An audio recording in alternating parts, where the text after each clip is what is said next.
राज्याचे मुख्यमंत्री देवेंद्र फडणवीस यांनी 100 दिवसाचा प्रोग्राम आखला आहे। त्यातच यवतमाळ जिल्ह्याला जिल्हाधिकारी म्हणून नव्याने रुजू झालेले विकास मीना यांनी कशा पद्धतीने त्याचं नियोजन केलेलं आहे। कॉमस्कोर नुसार आता isakal.com आहे देशातील नंबर 1 ची मराठी न्यूज वेबसाईट। प्रत्येक अपडेटसाठी isakal.com ला नक्की भेट द्या। मी त्यांच्याकडून अधिक जाणून घेणार आहे। माझ्यासोबत खुद जिल्हाधिकारी विकास मीना आहेत। साहेब, कशा पद्धतीने तुम्ही नियोजन केलं या संदर्भात आणि काय सांगाल? नाही, माननीय मुख्यमंत्री साहेबांना ऑलरेडी क्षेत्रीय कार्यालयांना 7 सूत्री कार्यक्रम दिलेला आहे। त्यानिमित्ताने माझे सगळे डिपार्टमेंट फील्डची यंत्रणा त्याच्या संदर्भात मीटिंग झालेली आहे। काही विशेष उपाययोजना आता आम्ही घेतोय। त्यामध्ये सर्वात 2-3 कार्यक्रम आम्ही स्टार्टिंगमध्ये स्टार्ट करतो। त्यामध्ये सर्वात महत्त्वपूर्ण आहे की आपल्या प्रत्येक जे लिपिक आहेत त्यांची डेस्क चांगली असली पाहिजे। त्या ठिकाणी चांगला म्हणजे साफसफाईपासून त्या ठिकाणी सौंदर्याची वस्तू आणि इतर सगळी गोष्टी आपल्या जे फाईल्स आहेत ते ऑर्गनायझरमध्ये व्यवस्थित ठेवणे, काही इंडोर प्लांट आहे ते त्यावर ठेवणे, ते नीट आणि म्हणजे चांगली दिसायला पाहिजे। त्या संदर्भात आम्ही सुधार सन्मान योजना स्टार्ट केलेली आहे। 15 एप्रिलपर्यंत प्रत्येक जे आपले लिपिक आहेत त्यांना स्वतःची डेस्क चांगली करण्याची संधी दिलेली आहे। त्यामध्ये वेगवेगळे उपक्रम ते स्वतःच्या नाविन्यपूर्ण काम आहे ते दाखवू शकतात। सुधार म्हणजे त्यामध्ये तो इंग्लिशच्या वर्डमधून आम्ही रेफरन्स घेतलेला। सुधार म्हणजे surrounding upliftment drive for hygiene आणि एस्थेटिक रेस्पॉन्सिबिलिटी, म्हणजे आसपासचा परिसर चांगला असला पाहिजे त्याचे जाणीव आपले लिपिक आपले क्लर्क संवर्ग आहेत त्यांना पण असली पाहिजे। आपले महसूल सहाय्यक आहे ते नेहमीच त्यांच्यासोबत आपले जनरल लोकांचा संपर्क असतो। आपण ज्यावेळी ऑफिसची साफसफाई करतो त्यामध्ये महत्त्वाचा आपण ऑफिसचं प्रांगण साफ करतो, कॉरिडोर साफ करतो आहे, पण डेस्क चांगली असली पाहिजे त्या संदर्भात आम्ही विशेष ड्राईव्ह घेतलेली आहे। साहेब, आपल्या यवतमाळ जिल्ह्यातून राष्ट्रीय महामार्ग गेलेले आहेत। रोजचे मोठ्या प्रमाणात अपघात घडत आहेत। नेमकं या संदर्भात अपघात घडू नये या संदर्भात तुम्ही संबंधित प्रशासनाला काय सूचना द्याल? या संदर्भात काही आढावा घेणार आहात?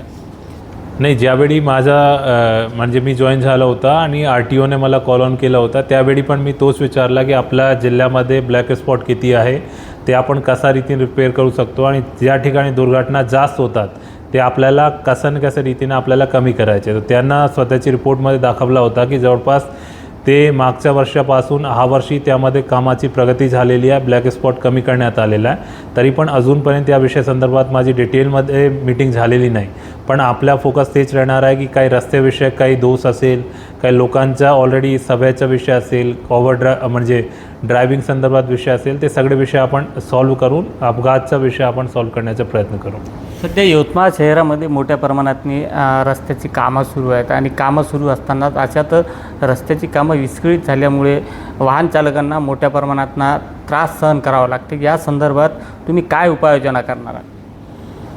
नाही, आता जसा तुम्ही म्हणतात की ऑलरेडी काम चालू आहे आणि खरं आहे की त्या कारणामुळे लोकांना खूप म्हणजे त्रास सहन करावा लागतो। त्यांना स्वतःचा जे रूट आहे ते डायवर्ट करावा लागतो आणि त्या कारणामुळे त्यांचा वेळ पण वाया जातात।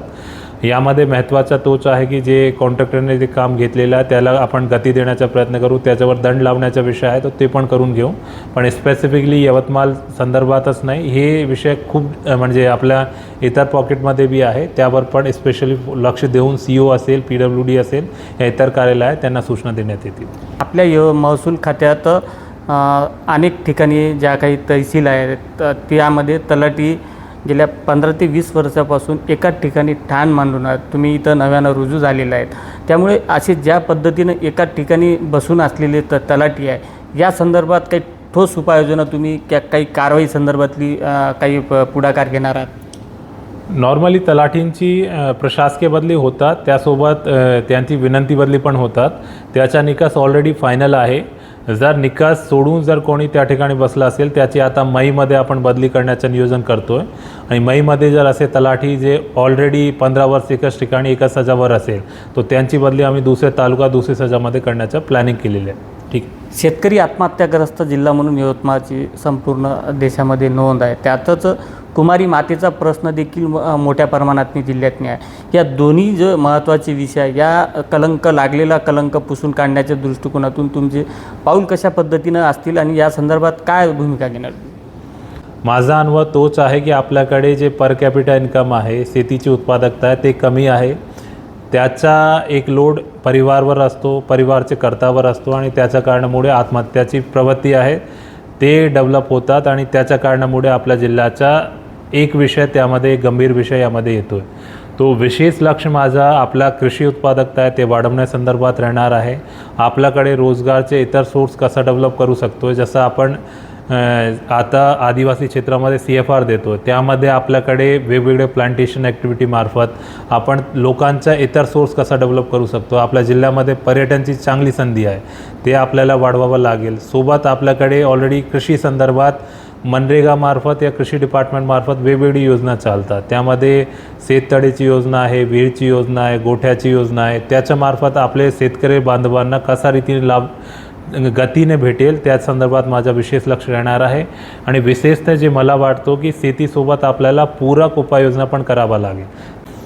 नक्कीच हे होते यवतमाळ जिल्ह्याचे जिल्हाधिकारी विकास मीना यांनी अनेक विषयांवर आपल्याशी संवाद साधला आहे की यवतमाळ जिल्ह्याला जो लागलेला कलंक आहे तो आपण पुसून काढण्याचा प्रयत्न करूयात.